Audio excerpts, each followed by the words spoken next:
The sound of waves crashing against the wooden pillars beneath my bungalow is softer than the chaos that used to live inside my head. I swirled a straw in my drink, watching the slice of pineapple drift lazily in turquoise water, and think about the message that started it all. Just 4 words that shattered 7 years. I just need time. If someone had told me a year ago that I'd be sitting in Bora Bora, barefoot, sunburned, free, after walking away from the woman I thought I'd marry, I'd have laughed. I was Peter, the fixer, the patient one, the man who waited. But this time, patience wasn't love. It was self-destruction.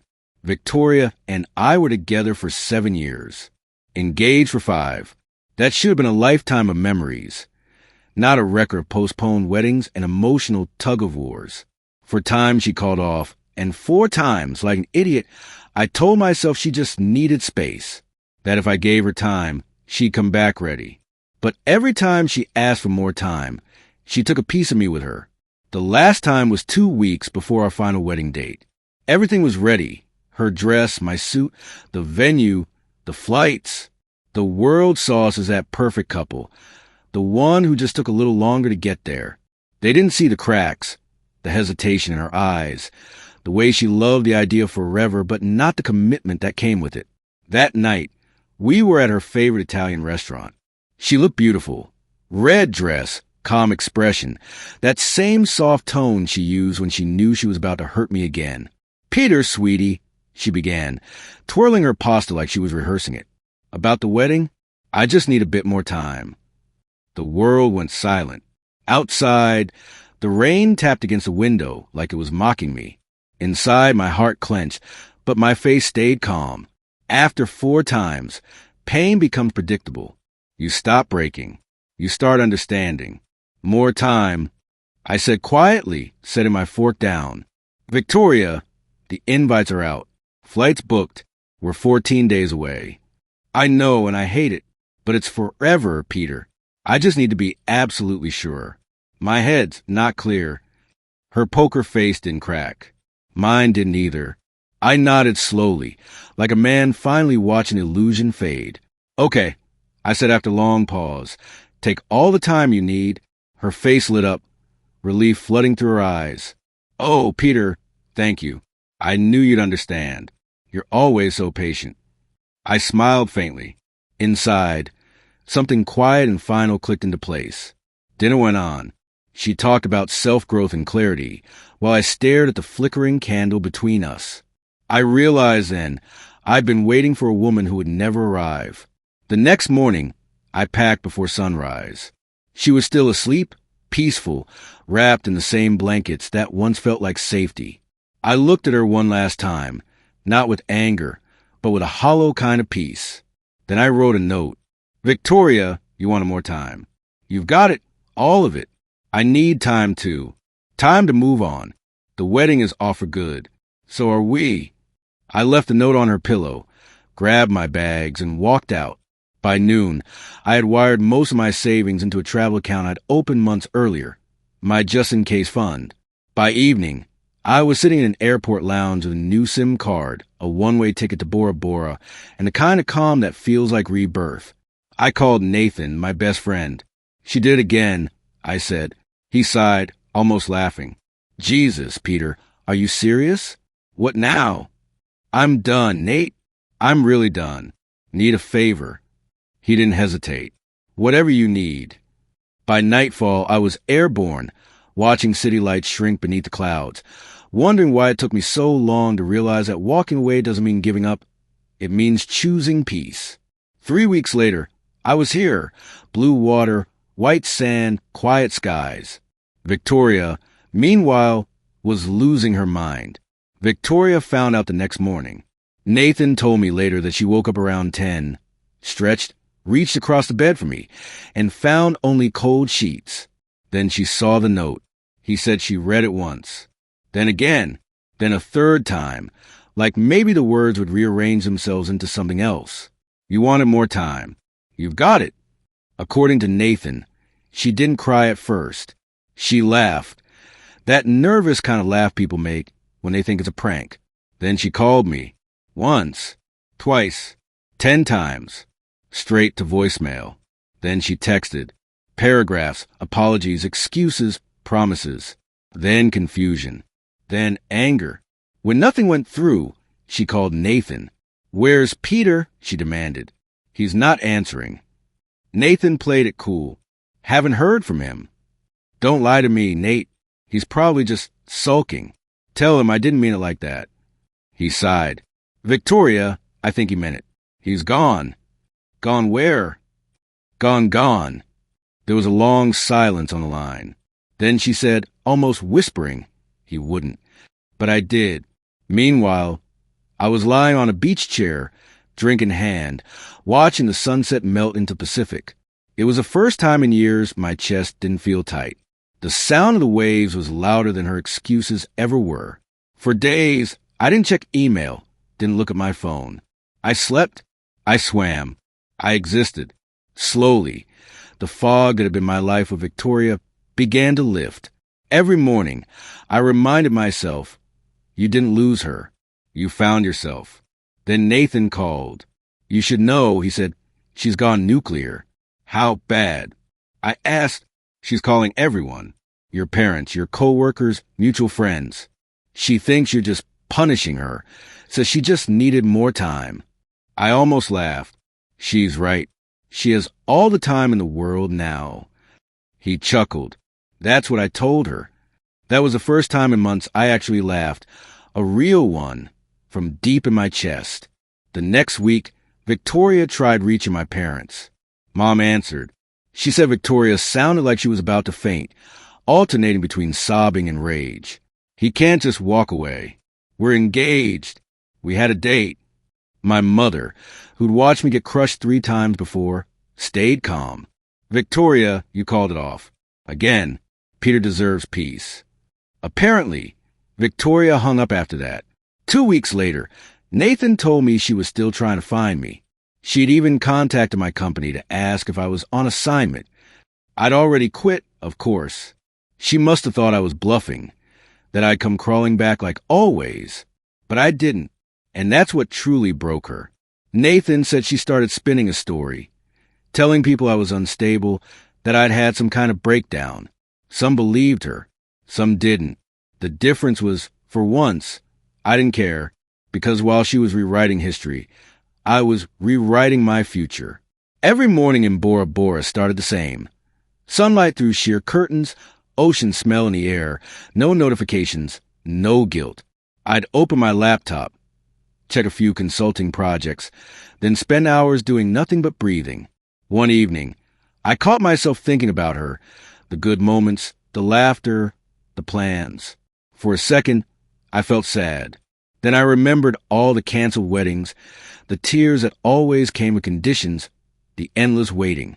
I poured another drink and whispered to myself, never again. But Victoria wasn't finished. She never was. 2 months passed. The sunset stopped feeling like a dream and started feeling like home. I'd settled into my new life, thin skin, salt in my hair, and silence where the chaos used to live. Nathan called one evening. I could tell by the sound of his voice that he was smiling. You won't believe what's happening, he said. Try me. Victoria's losing her mind. She's been telling everyone you had a mental breakdown. Kelly's helping her, sending people long messages about how you abandoned her. I sighed. Figures. She also stayed in your apartment after the lease expired. Didn't pay a cent. The landlord called me since I was your emergency contact. I laughed. A real laugh this time. Let me guess. She told him I was coming back. Exactly. Said you were away for work. When he didn't buy it, she tried to guilt trip him. Got herself evicted last week. The thought of Victoria, queen of comfort, being forced to pack up under an eviction notice was poetic. Where is she now? Crashed with Kelly. Apparently, it's World War III in that apartment. You did good, man, real good. I smiled, staring out at the dark water. For once, I didn't have to do anything. Karma's got this one. But karma wasn't done yet. A few days later, Nathan messaged again. She's demanding money. What kind of money? Wedding gifts. You remember the cash fund everyone sent? Of course. It's in my name. She wants her share. Kelly sent me this long email listing, which guests were hers, and how much they gave. She says you should transfer that to Victoria for her trouble. I shook my head. Her trouble? Yep. Apparently, being dumped after canceling 4 weddings is now a billable trauma. That night, under the soft glow of the bungalow lights, I drafted my own response, short, polite, deadly calm. All gifts will be returned to the original senders with a note explaining the permanent cancellation. Please provide addresses for Victoria's guests. I'll handle it personally. Nathan delivered the message. He said the silence that followed was beautiful. Then came Kelly's furious reply. That's not fair. Victoria needs that money. You're being vindictive. I almost felt bad for them. Almost. Instead, I spent the next week doing exactly what I said I would. Every donor received a polite message and their full refund. My friends replied with support. My family called to tell me they were proud. I imagined Victoria's face when her friends started asking why she hadn't returned anything. That was revenge without saying a word. But she wasn't done taking. When I sent movers to collect the last of my furniture, a few items were missing. My Bose headphones, a leather jacket, and some photography books. Victoria claimed they were gifts. They weren't. I let it go. I was done counting losses. Nathan told me later that Victoria was now spreading rumors that I'd run off to Bora Bora with another woman. The irony was almost funny. The only other woman around me was the one who brought my morning coffee. By then, I wasn't angry anymore, just detached. Like I was watching the drama of a past life I no longer belonged to. I spent my days swimming, working, and sleeping under the stars. The peace was intoxicating. For the first time, I wasn't reacting to her chaos. I was simply living. And that, more than any argument or revenge plan, was the true win. Nathan once said over a call, "You know what's killing her the most? You didn't explode. You didn't chase. You just vanished. That kind of silence drives people like her crazy." He was right, because people like Victoria don't understand quiet. They thrive on control, attention, and the power to make others wait. When you remove that power, they crumble. Victoria had always said she needed more time. I'd finally given her what she asked for, all the time in the world, just without me in it. 6 months later, I was still in Bora Bora, and for the first time in years, I felt alive. But just when I thought the storm had passed, the universe decided to send one last wave from Victoria's side. Nathan called again one morning. I could hear the disbelief in his voice. "Mate, you won't believe this. She's trying to sue you." I almost dropped my coffee. "Sue me? For what?" "Everything," he said. "Emotional distress, abandonment, humiliation, her share your car, and, wait for it, spousal support." I laughed so hard the bartender gave me a look. "Spousal support? We were never married." "I know, but she's convinced that 7 years of dating means you owe her continuity of lifestyle. She even hired some local lawyer named Zachary." "Unbelievable," I muttered, but a part of me wasn't surprised. Victoria had always lived in her own version of reality, one where she was a victim, no matter what she did. So I called in someone better. Martha Sharma, a legal shark from my city who specialized in shredding nonsense claims. I sent her every document, every receipt, every text message showing the 4 canceled weddings and Victoria's "I just need time" mantra. 2 weeks later, Martha sent her reply to Zachary. Nathan described it as a polite execution. Her letter dismantled every claim with surgical precision. Emotional distress? Canceled weddings cause distress too. Here are 4 of them. Car ownership, title and registration under Peter's name, all payments verified. Spousal support, not married. No claim, no chance. Property? Victoria already took several of Peter's personal items. That could be construed as theft. And finally, a closing statement. Any further baseless contact will result in a harassment claim and a request for reimbursement of legal fees. Result? Silence. Not a word back. Nathan later said, Zachary probably realized he was working for a delusional client. But Victoria didn't stop. She just changed battlefields. A week later, my social media started buzzing, even though she was blocked. Friends message screenshots of her posts, vague quotes about betrayal, men who run when love gets real, and emotional manipulation disguised as peace. For someone who wanted more time, she sure wasted hers performing for the internet. I didn't respond. Silence was still my best weapon. Then her mother, Joyce, tried to intervene. She called my parents, full of tears, begging them to talk to me. Victoria is broken, she said. She's ready now.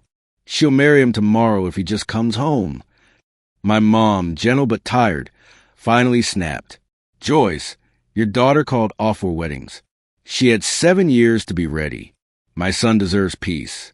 Maybe this is the time she always wanted. And she hung up. That was the moment it truly ended. Nathan told me Victoria was still living with Kelly, and the tension there was unbearable. Kelly, tired of funding her, was threatening to kick her out. Victoria had finally taken a retail job, one she hated, and she was telling anyone who would listen how unfair life was. The same woman who once micromanaged our wedding centerpieces was now folding shirts in a department store. That's when it hit me. This was a revenge. This was balance. The universe was simply giving back what she'd been handing out for years. As for me, I started moving again, left Bora Bora for a few new places, worked remotely, met new people, lived without fear being told to wait. I didn't look back. One night, months later, sitting on a balcony overlooking another stretch of ocean, I finally opened my old messages. The thread where she'd said, "I just need time." For a long moment, I just stared at those words. They used to make me ache. Now they made me smile. She wanted time. I gave her eternity. In the end, my revenge wasn't about destroying her. It was about reclaiming myself. It was about walking away from someone who confused love with control, who thought my patience was her safety net. The peace I found wasn't loud. It didn't involve arguments or revenge posts. It was quiet, like waves at dawn, like finally breathing without waiting for the next apology. Nathan once said, "You know what your real revenge is? You moved on." She didn't. He was right, because Victoria will spend years trying to explain why I left. She'll rewrite the story again and again to make herself the hero. But deep down, she'll know she ran out of time. And me? I'm just here, sipping a drink beneath another sunset, thinking about how beautiful life looks when you finally stop waiting for someone who never shows up. Maybe someday she'll understand what "take all the time you need" really meant. It meant no more me. She wanted time. I gave her eternity. In the end, my revenge wasn't about destroying her. It was about reclaiming myself. It was about walking away from someone who confused love with control, who thought my patience was her safety net. The peace I found wasn't loud. It didn't involve arguments or revenge posts. It was quiet, like waves at dawn, like finally breathing without waiting for the next apology. Nathan once said, "You know what your real revenge is? You moved on." She didn't. He was right, because Victoria will spend years trying to explain why I left. She'll rewrite the story again and again to make herself the hero. But deep down, she'll know she ran out of time. And me? I'm just here, sipping a drink beneath another sunset, thinking about how beautiful life looks when you finally stop waiting for someone who never shows up. Maybe someday she'll understand what "take all the time you need" really meant. It meant no more me. And with that, our story comes to an end. But the real story begins with your thoughts. What would you do if you were in this situation? Let me know in the comments.